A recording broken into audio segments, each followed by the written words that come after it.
Talk about low-budget flights. No food or movies? I'm out of here. I like running better. Welcome back, YouTube viewers, to another video. So, it's finally time that I once again cover Dragon Ball. I've only covered Dragon Ball once, because I had a few other video topics I've heard. I just didn't really want to cover them that badly, and there were just other videos I wanted to make way more than Dragon Ball. But I recently finished rereading what's come out of Dragon Ball Super in English, because I'm not going to go read fan translations. I wait for stuff to come out, guys, okay? But, so I reread the Moro Saga about a month ago now, and, yeah, I don't think it's very good. I understand that a lot of people really like the Moro Saga. They say, yeah, guys, the best Dragon Ball story since the Buu Saga, which, that's a really high bar, and well, as you're going to see throughout this video, I don't hate this saga. I think it's decent. It is by far the most overrated Dragon Ball story. So, be prepared for some hot takes, and without further ado, let's dive on in. First, I want to talk about Vegeta in this arc, because I actually do like Vegeta in this arc. So, he, goes through the whole thing of, yeah, he wants to beat up the villain and prove his strength and all of that, which, just par for the course for Vegeta. But after he loses, he doesn't just think, hey, I need to get stronger. He's thinking that Moro only beat me because of his magic, which, boy, we'll get into later. So he thinks that, if he has magical techniques, then I better learn some special techniques of my own. So he goes to Yardrat, where he learns Forced Spirit Fission, or whatever. I'm not really sure what it is exactly, but whatever it is, he uses it, and he's able to beat up Moro, and he's even almost able to kill him. Except, Vegeta's the main not the main character, so he can't beat the villain. Which, yeah, I really wish Vegeta got to beat up Moro. That would have been way more satisfying. Because, yeah, when we do get a Vegeta here, it's pretty good. We get his typical arrogance and Saiyan pride and all that, but... And I like getting to see him beat up the villains whenever that does happen. I mean, the whole Super Vegeta segment is easily one of the highlights of the Cell Saga for me. But, this is just... He's not... I'm not... Yeah, again, it's not just that I wish he beat the villain, it's just that, I don't know... Something about him feels a little underutilized here, but it also doesn't? I'm not really sure how to put it.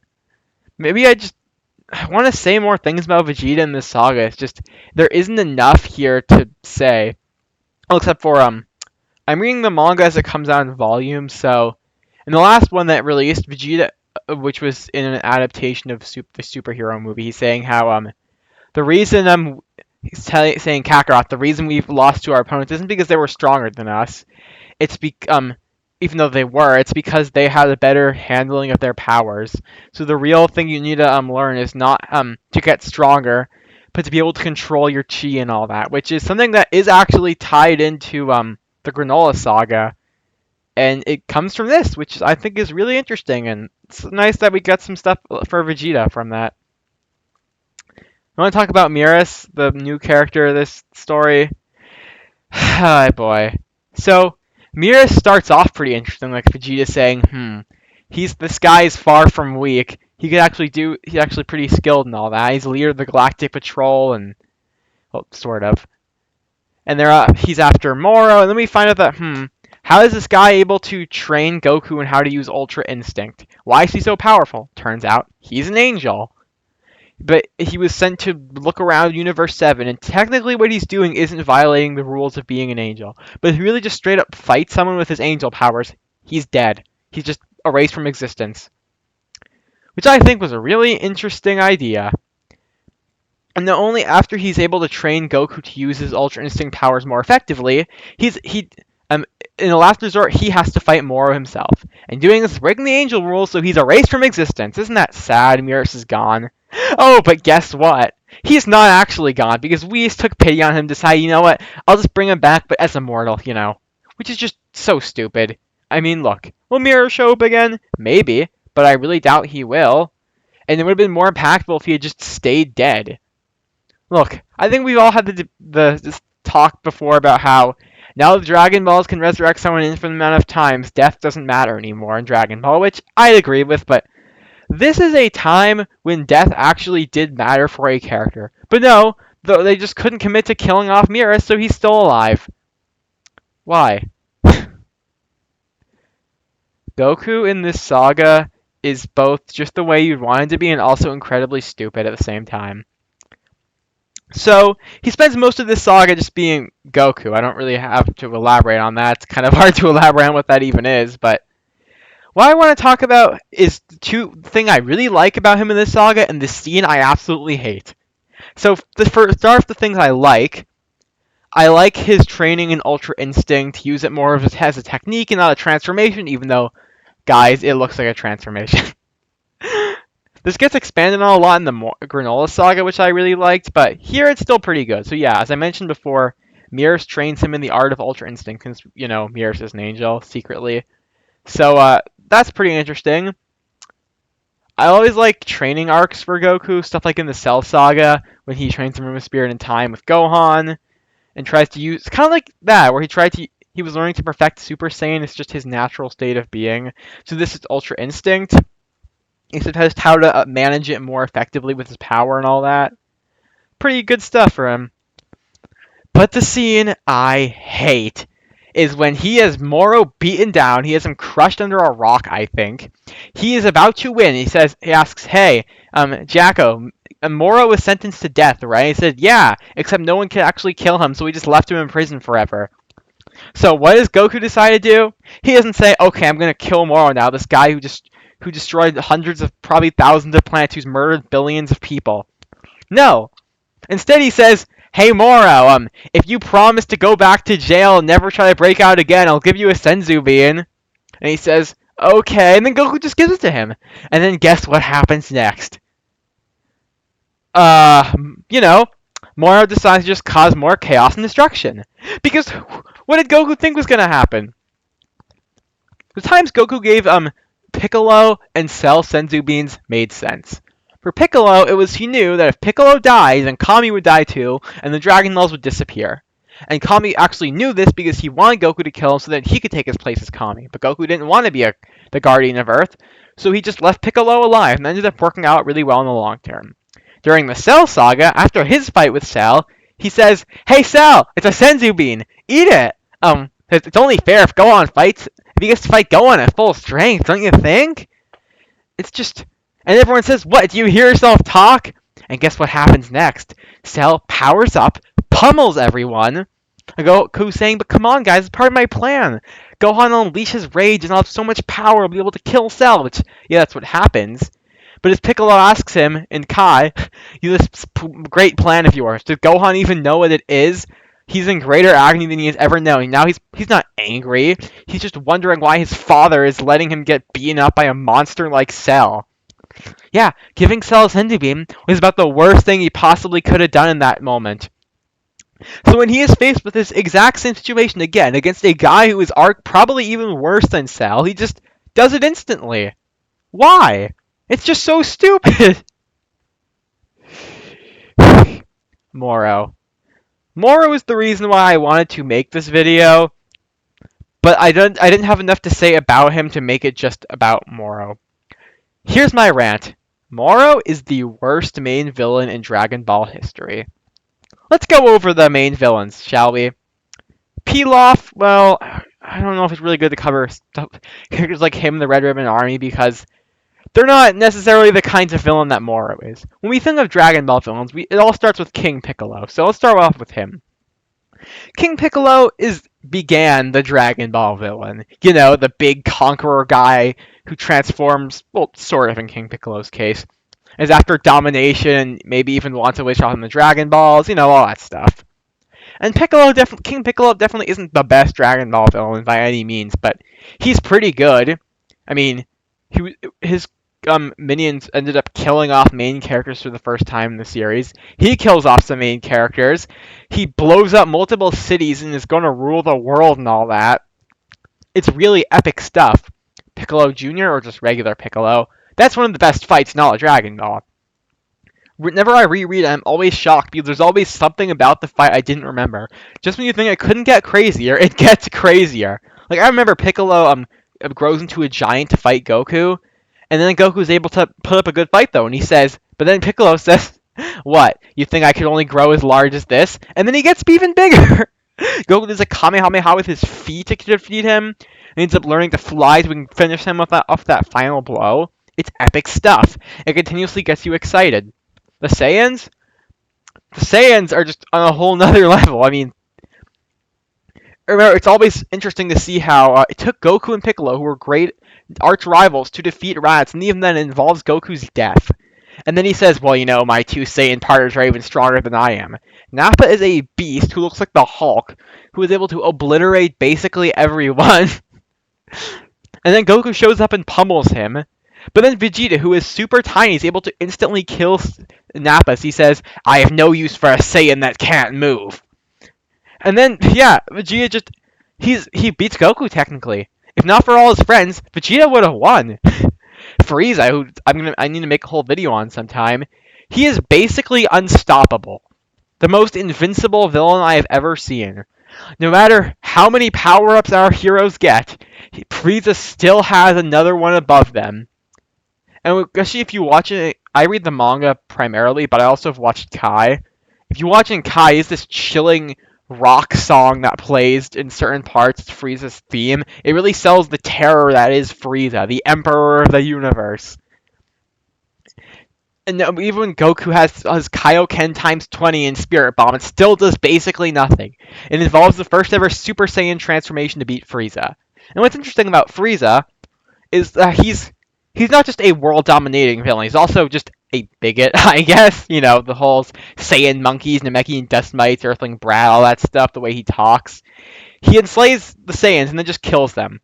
Let's go on to the androids, who aren't that interesting, but what works about 17 and 18 is that they aren't after world domination or anything, which is still a type of villain I like. It's just they want to enjoy themselves. The only reason they're going to kill Goku is if they say, we were programmed to do it, may as well do it. Cell, he's obsessed with becoming the ultimate warrior, with getting his perfect form. All he cares about is absorbing the androids, and once he does, he says, I'm not interested in something as vulgar as ruling the world. Even my original purpose of destroying Son Goku is all but trivial now. He just wants to enjoy himself. In his sick, twisted mind, he says, maybe it's the Saiyan blood in me that makes me want to fight, or maybe I just want to see all your faces twist with fear. Cell is terrifying. Frieza is an evil conqueror who's basically a bigot. And Cell is an arrogant lunatic. Boo is this unstoppable beast that is chaotic and crazy. Jiren, in the manga anyway, is actually a pretty good villain because he actually has some character and he really just seems like this wall that no one can climb. You may be wondering, why did I spend so much time focusing on other villains, describing who they are, what they did, and all that? Because it's necessary to understand that to understand why I hate Moro. What is Moro's defining trait? What makes him stand out from the other villains? He can transform. He can regenerate. I got nothing. He's an evil space conqueror, just like Frieza. He can transform and regenerate, just like literally, basically every other Dragon Ball villain. He can, do magic. I said I'd get into that earlier, and now I'm finally gonna get into that. Moro's magic is not magic. It's just techniques. Oh no! Moro's using his magical techniques to drain the spirit energy of all the plants and animals and living things on this planet to focus into an energy attack. That is just a spirit bomb. How come no one ever calls attention to the fact that it's just a spirit bomb? That's it. What is unique about that? How is that magical? It's just lame. Does he have some kind of intimidating presence that can rival Frieza, Cell, Boo, King Piccolo? Of course not. Well, he is intimidating because he just feels so generic. He doesn't stand out in your mind the way the other villains do. I mean, well, the other villains may be similar, they all still feel different enough. As I said before, Frieza is this terrifying, invincible conqueror that basically rules the universe that everyone is afraid of. Even as we go all the way up to the Granola Saga, which was published over 20 years later, in the real world, it shows in the story of Dragon Ball that most people in the universe are still terrified of Frieza. Because for all the crazy villains that are way stronger than him that appear in later stories, that's just a few people. At the end of the day, Frieza is still stronger than, what, 99% of the universe? Cell isn't after domination or anything. He's just a sick, twisted lunatic who just wants to cause mayhem and destruction and enjoy himself in the process. As Gohan says in the Cell games, this fight is pointless. There's no reason to continue it. And Cell says, even if the fight is pointless, is that any reason to hold a contest of wills? But Moro is just, I am going to cause destruction because I need to for the plot. What is interesting about that? He's just so boring. And then we get to the whole stupid Goku gives him a Senzu Bean thing I already mentioned earlier. And then in his final form, he fuses with the earth or something, and his arms grow out. It's so weird and not in a cool way. It's just dumb. I cannot stand Moro. Also, I can never, I'm sure my Ninjago fans in the audience expected me to say this. I cannot read his name or say his name without thinking of Moro from Ninjago. That's why, for him, I pronounce it Moro. For the Ninjago character, I say Moro. Okay. Final thoughts, conclusion. Yeah, that wasn't actually a very long video like I was expecting it to be, but, I don't know. This arc is so overrated to me. I guess for anything extra I can say is that I like getting to see the Earth's fighters fight off against the galactic prisoners. That was cool. Gave us some screen time for characters that don't really do anything anymore.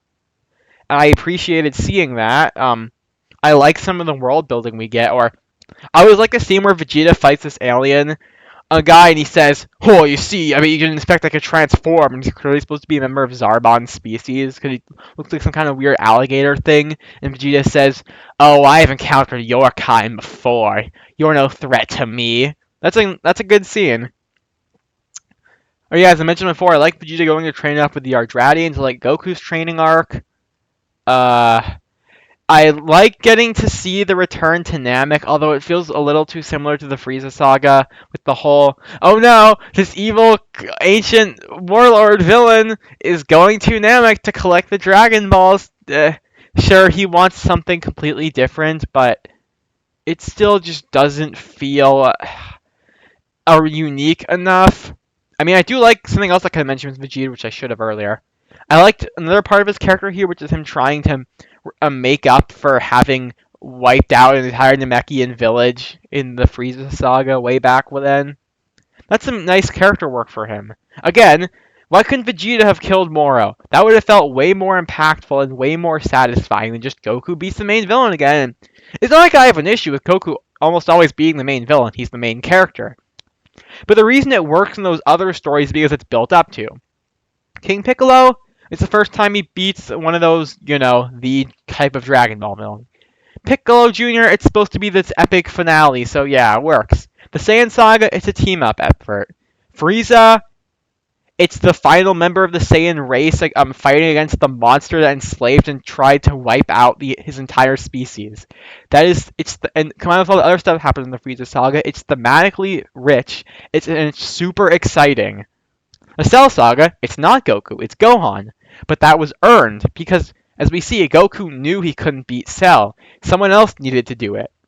The Buu Saga, it was the finale of Dragon Ball. Goku should be the one to kill Buu. But here, it's just, no, it's just Goku because main character. What about that is interesting? This arc is just, the more I talk about it, the worse it gets. At least the Granola Saga was great. That probably deserves a video of its own. But, if you disagree with me on anything and you actually want to have a real discussion about it, not just you are a loser, why don't you make a comment down below? I'd like to read some of those. So, that's all for now. And remember to stay way past cool.